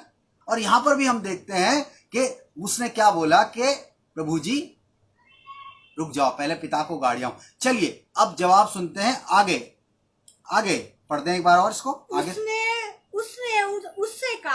उससे कहा मरे हुओं को अपने मुर्दे गाड़ने दे, पर तू जाकर परमेश्वर के राज्य की कथा सुना। इसका मतलब आप समझ लीजिए कि जब घर से फ्री होंगे तभी जाके प्रीचिंग करेंगे, तभी जाके हम लोग परमेश्वर का वचन सुना पाएंगे। अरे नहीं अभी तो बहुत काम है, अभी तो ये लेके आना है, अभी तो बच्चों की पढ़ाई है, अभी तो बच्चों का ही। मेरे अजीजों एक्सक्यूज कभी लाइफ में नहीं खत्म होंगे, एक्सक्यूज कभी नहीं खत्म होंगे। इन एक्सक्यूजों को छोड़ के सेक्रीफाइस पे आना है अगर हम इटर्नल लाइफ चाहते हैं तो। और यहां पर उसने कहा कि तू एक काम कर, मरे हुओं को मुर्दे गाड़ने दे, उनको जो लोग वहां है वो गाड़ लेंगे, तू एक काम कर परमेश्वर की कथा सुना। और इसकी 61वीं आयत क्या कहती है?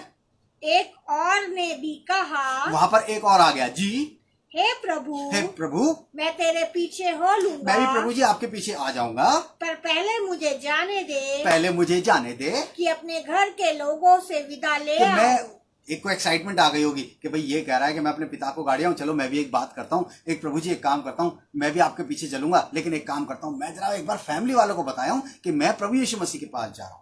मेरे अजीजों समझ लीजिए, घर में बीवी होगी, बच्चे होंगे, माँ बाप होंगे, और जैसे ही वो घर जाएगा वो कहेगा अपने पापा से, पापा एक काम कर रहा हूँ, मैं तो प्रभु यीशु मसीह के पीछे जा रहा हूँ। बीवी से कहेगा जी मैं एक काम कर रहा हूँ, मैं जा रहा हूँ प्रभु यीशु मसीह। तुम्हारा दिमाग खराब है? इन बच्चों को कौन पालेगा? है नौकरी कौन करेगा? मेरे से नौकरी नहीं होती है? तुम कहाँ चल दिए फालतू में, डाएं डाएं डाएं डाएं डोलते रहोगे, काम धंधा कुछ है नहीं है? वो भी ऐसे ही घूमता, तुम भी ऐसे ही घूमोगे। इन बच्चों को कौन पालेगा? इन बूढ़े माँ बाप को कौन देखेगा? मैं नहीं देखने वाली, अपने बच्चे खुद संभालो। फिर वो क्या करेगा? अच्छा चलो प्रभु यीशु मसीह मिलेगा तो कह दूंगा प्रभु जी मैं आ नहीं सकता, थोड़ा सा घर में प्रॉब्लम है। एक्सक्यूजेस उसने सोचा होगा कि मैं इस बात को बोल के कि मैं घर में जाके, लेकिन मेरे अजीजों प्रैक्टिकल चीज समझने की कोशिश कीजिएगा। प्रैक्टिकल चीज है ये चीजें बाइबल के अंदर ऐसे ही नहीं आई हैं कि मैं अपने पिता को गाड़ी आऊं, मैं अपने घर से विदा ले आऊं। अनंत जीवन का अधिकारी होना चाहते हैं, लेकिन प्रभु यीशु मसीह कह रहा है कि मेरे पीछे हो लो, मेरे पीछे आ जाओ। वो कह तो रहा है कि तुझमें एक बात की घटी है। घटी इसमें थी कि वो अपने फैमिली के लिए था, घटी इसमें थी कि वो कह रहा था कि एक्सक्यूज दे रहा था। ये घटियां ही तो है, ये कमियां ही तो है मेरे अजीजों हमारे अंदर, और इन कमियों को समझना पड़ेगा हमें। एक चीज को समझेंगे जी।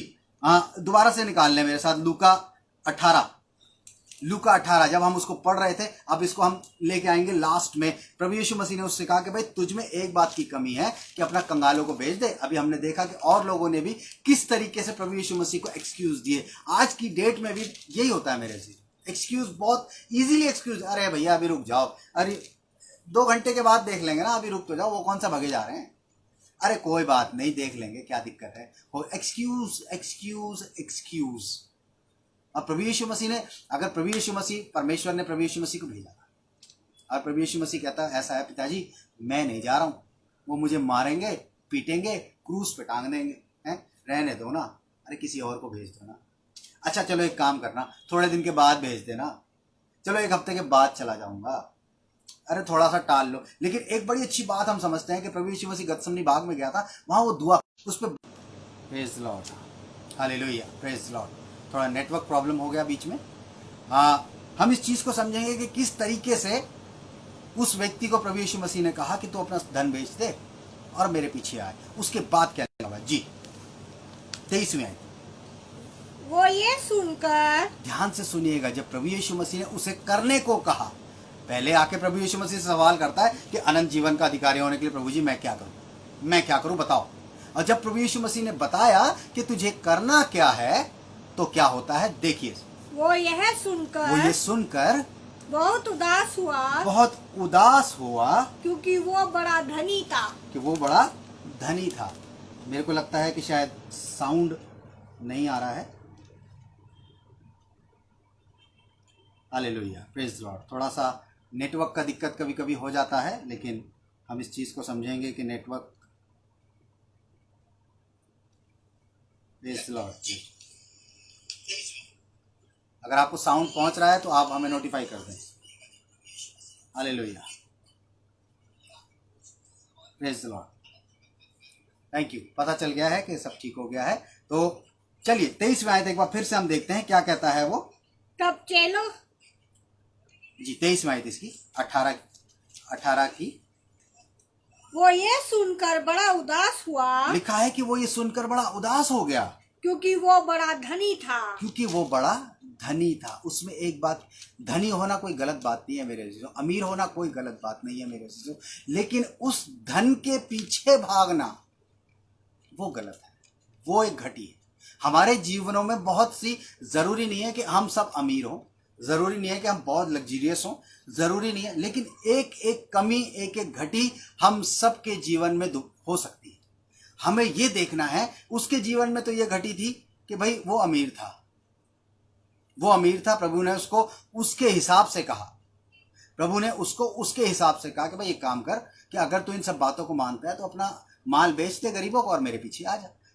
बात क्या थी कि माल बेचना था और पीछे आना था। अगर प्रभु कहता कि भाई काम कर, ठीक है तू ऐसे ही आ जाए, सुबह आ जाया कर 1 घंटा और शाम को आ जाया कर 1 घंटा, तो तेरे को अनंत जीवन मिल जाएगा। नहीं, उसको तो प्रभु यीशु मसीह ने कह दिया कि भाई पहले तो सब बेच फिर मेरे पीछे आ। लेकिन यहां पर हम देखते हैं जब उन 2 व्यक्ति की बात करते हैं तो वो कहते हैं कि प्रभु ने कहा मेरे पीछे आ जा, तो कह रहा है पहले अपने पिता को गाड़ी आऊं, फिर कहता है कि अपने आप को क्या कहने लगा कि मैं अपने परिवार से विदा ले आऊं। मेरे समझने की बात बहुत जरूरी है कि किस तरीके से यहां हो रहा है। आज भी जब हम अनंत जीवन की बात करते हैं, जब इटर्नल लाइफ की बात करते हैं मेरे अजीजों, तो ये समझना ज़रूरी है कि हमें कोई ना कोई सेक्रीफाइस उसके लिए करना है। बिना सेक्रीफाइस किए हम कुछ नहीं कर सकते। प्रभु यीशु मसीह ने अनंत जीवन देने के लिए अपना घर छोड़ दिया, अपने पिता का घर छोड़ दिया, इस धरती पर आ गया। इस धरती पर आकर वो रहने लगा, और जब इस धरती पे आकर रहने लगा तो हमने उसको सताया, हमने उसको तंग किया, हमने उसको मारा, हमने उसको क्रूस पे चढ़ा दिया। हमने उसको क्रूस पे चढ़ा दिया सिर्फ इसलिए कि हमारे पाप क्षमा हो। जब हम उससे अनंत जीवन मांगते हैं तो इस बात को भूल जाते हैं कि उसने हमारे लिए सेक्रीफाइस किया है, और हमसे वो कहता है कि अपने घर छोड़ दो, अपना पैसा छोड़ दो, अपनी ज़रूरत, अपनी जो खास, जो तुम जिन चीज़ों को प्रायोरिटी देते हो वो छोड़ दो। आज हमारी प्रायोरिटी क्या है? क्या प्रभु यीशु मसीह पर विश्वास, उसके लिए हम कुछ सेक्रीफाइस करते हैं, उसकी बातों को मानते हैं, या सिर्फ रिचुअल तरीके से, दिखाने के तरीके से, या एक इस तरीके से कि भाई चलो हम मसीह हैं, उसको पता है हम मसीह हैं। लेकिन अगर आपके मन में ये सवाल आता है कि अनंत जीवन का अधिकारी होने के लिए मैं क्या करूं, पर्सनली इंडिविजुअली बात करते हैं कि अनंत जीवन का अधिकारी होने के लिए मैं क्या करूं, तो समझ लीजिए मेरे अजीजों, सेक्रीफाइस करना बहुत ज़रूरी है। विश्वास के साथ साथ सेक्रीफाइस करना बहुत ज़रूरी है। अगर आप ये कहते हैं कि मैं प्रभु यीशु मसीह पर विश्वास करता हूँ या करती हूँ, मैं सारी बातों को मानती हूँ या मानता हूँ, मैं बाइबल को पढ़ता हूँ या पढ़ती हूँ, मैं चर्च भी जाता हूँ या जाती हूँ, इस तरीके की बातें अगर हम करते हैं तो उसके साथ एक बात को समझना ज़रूरी है कि प्रभु यीशु मसीह हमें आज क्या सेक्रीफाइस करने को कह रहा है। उससे पूछें, जब आप पूछेंगे ना, वो आपको एक बात कहेगा। जैसे इस व्यक्ति से कही कि अगर तू अनंत जीवन का अधिकारी होना चाहता है तो भाई एक काम कर, ये सब चीज़ें हटा और मेरे पीछे आ जा, मेरे पीछे आ, मेरी बातों को मान, मैं जो कह रहा हूँ। वो कहता है कि जाके सुसमाचार का प्रचार कर, हैं? गाड़ने वाले अपने मुर्दे गाड़ते रहेंगे। अगर तुझे मेरे पीछे आना है, अनंत जीवन पाना है, तो प्रभु यीशु मसीह की तो स्वर्ग में जाने से पहले यही तो कहा था उसने कि जाओ इस दुनिया के कोने तक मेरे सुसमाचार का प्रचार करो। आज की डेट में हम उसके पीछे कैसे चल सकते हैं? ऐसे तो चल सकते हैं कि उसकी बातों को समझ के, उसकी बातों को मान के दूसरों तक पहुंचाना है। जब हम दूसरों तक उसकी बातों को पहुंचाएंगे तभी जाके हम अनंत जीवन के वारिस हो पाएंगे। मेरे अजीजों, प्रभु यीशु मसीह साफ हमसे कहता है, यूहन्ना ने हमें बता दिया कि प्रभु यीशु मसीह पर विश्वास करना ही अनंत जीवन है। प्रभु यीशु मसीह ही अनंत जीवन है। और जब हम प्रभु यीशु मसीह के पास आए, प्रभु जी अनंत जीवन दे दो, आपके पास ही तो है, आप में ही तो है, तब प्रभु यीशु मसीह कहेगा भाई एक काम कर, पहले ये तो कर ले, फिर करे, फिर तेरे को अनंत जीवन मिल जाए। फिर हमारा मुंह लटक जाता है, अरे ऐसे थोड़ा ही होता है, ऐसे थोड़ा ही होगा, आप तो कुछ भी कह देते हो प्रभु जी, ऐसे नहीं होता है। मेरे अजीजों, अनंत जीवन हमें इसी जीवन में मिलेगा, इसी जिंदगी में मिलेगा जब हम इस शरीर में हैं। और जब ये हमने शरीर छोड़ दिया ना, फिर हम ये मत सोचिएगा कि हमें हमेशा की जिंदगी मिलेगी। अगर हमने अभी हमेशा की जिंदगी पा ली तो ये शरीर छोड़ने के बाद भी हमेशा की जिंदगी में ही जाएंगे, वहीं रहेंगे। अभी से ही हमें उसके लिए काम करना है। ऐसा नहीं है कि भाई हमने तो, भाई हम दुआ करते हैं, बाइबल पढ़ते हैं, चर्च जाते हैं, अब तो हम तो सीधे स्वर्ग में जाएंगे, प्रभु यीशु मसीह के बगल में बैठेंगे। उसके चेलों ने, हमने बात करी थी पिछली बार, वो कहते हैं कि प्रभु जी एक बात आप ऐसी कर दो कि जब तुम स्वर्ग में जाओगे ना तो एक राइट और एक लेफ्ट बैठे। दोनों उसके चेले थे, कह रहे कि एक राइट और एक लेफ्ट। लेकिन जब गतसमनी बाग में प्रभु यीशु मसीह को पकड़ने आया तो सबसे पहले वही दोनों भागे थे। ऐसे नहीं होता मेरे अजीज। अगर इटर्नल लाइफ चाहिए, अनंत जीवन चाहिए, तो इसी जीवन में, जीवते जीवन में, सांस लेते हुए जीवन में, बोलते जीवन में, खाते जीवन में, देखते जीवन में, सुनते जीवन में, चलते जीवन में, बैठते जीवन में, उठते जीवन में, जब हमारा शरीर काम कर रहा है मेरे अजीज, एक टाइम ऐसा आएगा जब शरीर भी काम करना बंद कर देगा। आज प्रभु यीशु मसीह आपसे कुछ कहता है, उसकी बात को माने, उसके पीछे चलें, उसकी बातों को समझें वो क्या कहना चाहता है, तब अनंत जीवन ऑटोमेटिकली आपका है। ये तो गिफ्ट है, ये तो गिफ्ट है, ये तो वरदान है जो प्रभु यीशु मसीह में है। अगर आपने उसकी बात मान ली, उसके पीछे चलने लगे, तो अनंत जीवन ऑटोमेटिकली ट्रांसफर हो जाएगा। हमेशा की जिंदगी ऑटोमेटिकली ट्रांसफर हो जाएगी मेरे अजीज। समझ लीजिए, आज हमने बात करी है, उस सरदार की तरह हम ना बने, उस आदमी की तरह हम ना बने कि हम प्रभु यीशु मसीह के पास जाके खड़े हो जाएं कि प्रभु जी अनंत जीवन तो दे दो हमें। नहीं, बस हमें उसके स्टेप्स को फॉलो करना है। अगर वो कहता है मेरी बातों को मानो, उसके पीछे चलना है। वो कहता है कि मेरे सुसमाचार का प्रचार करो, वो कहता है ठीक है।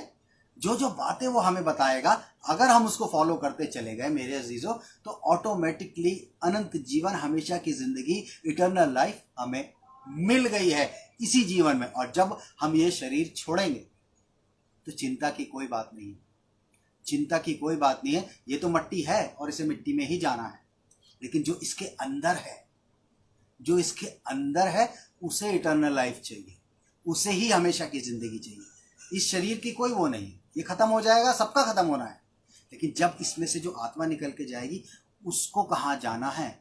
उसको पताल में जाना है, उसको नरक में जाना है, या उसको हमेशा की जिंदगी में जाना है? वो कहता है जहां ना रोना है, ना दांतों का पीसना है, ना वहां आग है, वहां हमेशा की जिंदगी है, कभी नहीं मरेंगे, हमेशा की जिंदगी, लेकिन वो किस में है? वो हमारे प्रभु यीशु मसीह में है। मेरे जीजू, प्रभु आप सबको बहुत आशीष दे और आप इस बात पर मनन करें कि अगर आपके जीवन में कोई भी एक घटी है, कोई भी एक कमी है, तो वो प्रभु से पूछें, प्रभु आपको बताएगा।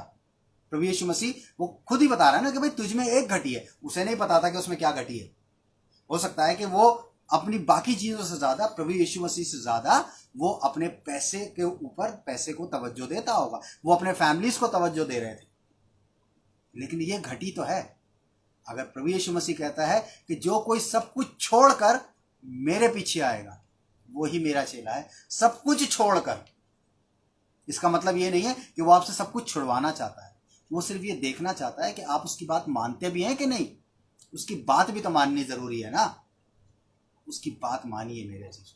अगर आप चाहते हैं कि अनंत जीवन आपका हो तो आप इन बातों को समझें कि प्रभु यीशु मसीह आपसे क्या करने को कहता है। वो सवाल आपके मन में अगर है कि अनंत जीवन का अधिकारी होने के लिए मैं क्या करूं, तो प्रभु यीशु मसीह ने बता भी दिया कि करना क्या है। और प्रभु यीशु मसीह ने जब बता दिया तो करना है। अगर हम भी उदास हो गए, मुंह लटका के चल दिए, तो फिर कैसे काम चलेगा? फिर अनंत जीवन नहीं मिलने वाला है, फिर कुछ नहीं मिलेगा। अगर इटर्नल लाइफ चाहिए तो उसकी बातों को मानना है। प्रभु आपको बहुत आशीष दे। आइए हम लोग दुआ करेंगे। अपनी आंखों को बंद करें, अपने सामने छुपाएं। थैंक यू जीसस, धन्यवाद यीशु। धन्यवाद करते हैं पिता परमेश्वर सुंदर समय के लिए और इस अच्छे समय के लिए कि आपने हम सबको एक साथ जोड़ा और इस वक्त हम आपके वचन को सीख पाए कि किस तरीके से प्रभु जी के हम उस अनंत जीवन को प्राप्त कर सकते हैं जो आप हमें देना चाहते हैं। हाँ प्रभु जी, आप हमसे छोटा सा सेक्रीफाइस चाहते हैं। आपने तो हमारे लिए इतना बड़ा सेक्रीफाइस कर दिया, इतना बड़ा बलिदान दे दिया, अपने आप को निछावर कर दिया, अपने आप को क्रूस पे चढ़ा दिया, और हम एक छोटा सा काम नहीं कर सकते। हम छोटा सा काम नहीं कर सकते जो आप हमसे चाहते हैं। हम में हमारी घटियों को आप दूर करें प्रभु जी, ताकि हम उस अनंत जीवन के वारिस हो सके प्रभु जी, जिसके लिए हम बुलाए गए हैं, जो वरदान हमारे लिए है प्रभु जी, जो हमारे लिए गिफ्ट आपने रखा है प्रभु जी। हाँ प्रभु जी, हम चाहते हैं कि जितने लोग आज हमारे साथ जुड़े हुए हैं, जितने लोग हमारे साथ बैठे हुए हैं, उन सब के ऊपर आपकी बहुतायत से बरकत हो, बहुतायत से बरकत हो प्रभु जी, बहुतायत से आप उनको अपने में बढ़ाएं प्रभु जी। और यदि किसी में भी घटी है प्रभु जी, तो वो घटी आप उनकी दूर करें प्रभु जी, वो घटी दूर करें प्रभु जी, ताकि वो सब भी आपसे अनंत जीवन को प्राप्त कर सकें। एक एक परिवार को जो आज हमारे साथ जुड़ा है, नाम बनाम प्रभु जी आपके नाम से ब्लेस करते हैं, आपके नाम से बहुतायत से आशीषित करते हैं, और आपके नाम से चाहते हैं कि ये वचन उनके जीवनों में ठहर जाए प्रभु जी, और ये अनंत जीवन को पाने वाले हो सके।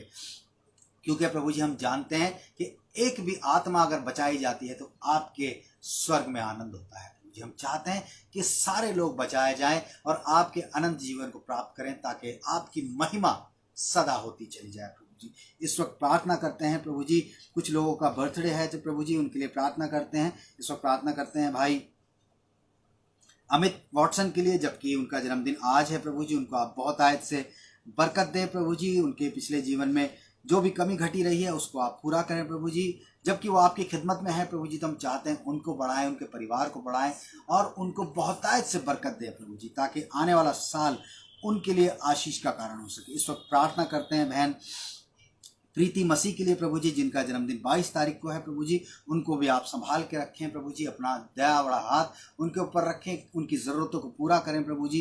बहन पेट्रिशिया के लिए आपसे प्रार्थना करते हैं, जबकि उनका जन्मदिन 26 तारीख को है प्रभु जी। उनको भी आप अपने में बढ़ाते चले जाएं प्रभु जी, अपनी महिमा के लिए इस्तेमाल करते चले जाएं। उनके जीवन में आने वाला साल खुशियों भरा हो और बहुतायत से बरकत भरा साल हो। उनके मन की इच्छाएं, मनोकामनाएं, जो भी आपने उनके लिए अच्छी ब्लेसिंग्स रखी हैं, वो आने वाले साल में उनके जीवन में पूरी हो सके प्रभु जी। इस वक्त प्रार्थना करते हैं पास्टर पंजाब के लिए प्रभु जी, जबकि उनके ऊपर एक केस चल रहा है प्रभु जी, तो हम चाहते हैं उनके केस को ख़त्म करें, ताकि वो भी बिल्कुल ठीक होकर प्रभु जी अपने सेवकाई को आराम से कर सके। क्योंकि शैतान प्रभु जी तरह तरह से आपके दासों को अपने चुंगलों में फंसाने की कोशिश करता है, और हम चाहते हैं कि जब यहाँ बैठ के हम प्रार्थना कर रहे हैं उनके लिए, तो तो प्रभु जी वो केस वहाँ से ख़त्म होने पाए और वो आपकी सेवकाई को दोबारा से अच्छे तरीके से करने पाए। इस वक्त प्रार्थना करते हैं मिस्टर स्कॉट के लिए प्रभु जी, जबकि हमें पता चला है कि वो कोरोना पॉजिटिव हैं प्रभु जी। इस वक्त हम उनके लिए प्रार्थना करते हैं, उनके परिवार के लिए प्रार्थना करते हैं प्रभु जी। अपनी दया, अपना अनुग्रह उन पर रखें प्रभु जी। हमने सुना कि वो आईसीयू में है प्रभु जी, तो हम चाहते हैं कि अपना दया भरा हाथ उनके ऊपर रखें प्रभु जी, ताकि वो बिल्कुल स्वस्थ हो सकें। बुजुर्ग हैं प्रभु जी, हम जानते हैं, लेकिन हम इस वक्त जानते हैं कि जब हम कलीसियाई तौर पर आपसे प्रार्थना कर रहे हैं तो आपकी दया, आपका अनुग्रह उन पर बना हुआ है और आप उनको स्पीडी रिकवरी देंगे और बहुत जल्द वो ठीक होकर अपने घर आ पाएंगे। हाँ प्रभु जी, इस वक्त प्रार्थना करते हैं बहन दीप्ति के लिए भी प्रभु जी, जबकि उनका जन्मदिन भी 20 तारीख को है प्रभु जी। उनको भी आप अपनी दया में रखें प्रभु जी, अपनी अनुग्रह की दृष्टि उन पर बना के रखें प्रभु जी। और बीते समय में प्रभु जी जो कमी घटी उनके जीवन में रही, आने वाले समय में उनको प्रभु जी पूरा करें प्रभु जी, और ताकि वो अपने जीवन में एक अच्छे जीवन को पा के प्रभु जी आपके नाम की महिमा करते चले जाए। इस वक्त प्रार्थना करते हैं छोटे बच्चे सैम के लिए प्रभु जी, जिसके कान में तकलीफ थी। पिछली बार भी हमने उसके लिए प्रार्थना करी थी प्रभु जी। उसके कान का जो जख्म है प्रभु जी वो भर दीजिए प्रभु जी, अपना हाथ उसके ऊपर लगाइए, उसके इन्फेक्शन को खत्म कर दीजिए प्रभु जी। जो भी तकलीफ उस छोटे से बच्चे के कान में है उसको आप दूर कर दीजिए प्रभु जी। तो फिर से जितने लोगों के लिए हमने प्रार्थना करी है उन सब के ऊपर आपकी दया हो प्रभु जी, अपना अनुग्रह हो। जो बीमार है, जो तकलीफ में है प्रभु जी, उनको आप सेहतमंद करें और उनको अपने में बढ़ाएं प्रभु जी। और जिनके लिए हमने प्रार्थना करी, जिनका बर्थडे है, उन सबको आप बहुत आशीष दें प्रभु जी। जितने लोग हमारे साथ आज यहाँ जुड़े हुए हैं प्रभु जी, उन सब के लिए भी हम दुआ करते हैं। सबके परिवारों में खुशहाली रहे, सबके परिवारों में बरकत रहे, सबके परिवारों में अच्छी सेहत रहे, सबके परिवारों को बहुतायत से ब्लेस करें और स्पिरिचुअली स्ट्रांग करें प्रभु जी, फिजिकली स्ट्रांग करें प्रभु जी, और प्रभु जी आर्थिक रूप से भी प्रभु जी आप उनको मजबूत करें प्रभु जी, ताकि इन क्राइसिस के टाइमों में प्रभु जी वो सब आपको धन्यवाद दे के प्रभु जी आपके नाम की महिमा करते चले जाएं प्रभु जी। हमारा यहाँ मिलना सिर्फ इस बात के लिए तय हो प्रभु जी कि आपके नाम को महिमा मिलती चली जाए। सारी बातों के लिए आपको धन्यवाद देते हैं और इस विनती को मांगते हैं अपने उद्धारकर्ता प्रभु यीशु मसीह के नाम से, आमीन। आए हमारे बाप, तू जो आसमान पर है, तेरा नाम पाक माना जाए, तेरी बादशाहत आए, मर्जी जैसे आसमान पर पूरी होती है वैसे जमीन पर पूरी हो। हमारे रोज की रोटी आज हमें बख्श दे, जैसे हम अपने कसूर वालों को माफ करते हैं, तू भी हमारे कसूरों को माफ कर। हमें आजमाइश में न पड़ने दे, बल्कि बुराई से बचा। बादशाहत, कुदरत और जलाल हमेशा तेरे ही है, आमीन। और अब हमारे प्रभु यीशु मसीह का अनुग्रह, परमेश्वर पिता का प्रेम और पवित्र आत्मा की सेवागिता हम सब के साथ, खासकर उन बीमारों के साथ जो इस वक्त अस्पताल में हैं, अब से लेकर हमेशा तक होती रहेगी, आमीन। Praise the Lord, thank you very much. प्रभु आप सबको बहुत आशीष दे हमारे साथ जुड़ने के लिए, और प्रभु आपको इन वचनों से आगे भी उभारता जाए। आप इन वीडियोस को ज़्यादा से ज़्यादा शेयर करें ताकि ये वीडियो और लोगों तक पहुंच के प्रभु की महिमा का कारण बनने पाए। प्रभु आप सबको आशीष दे। नेक्स्ट टाइम हम फिर से मिलेंगे, तब तक आप अपना ध्यान रखिएगा और प्रभु आप सबको बहुत आशीष दे। Thank you very much.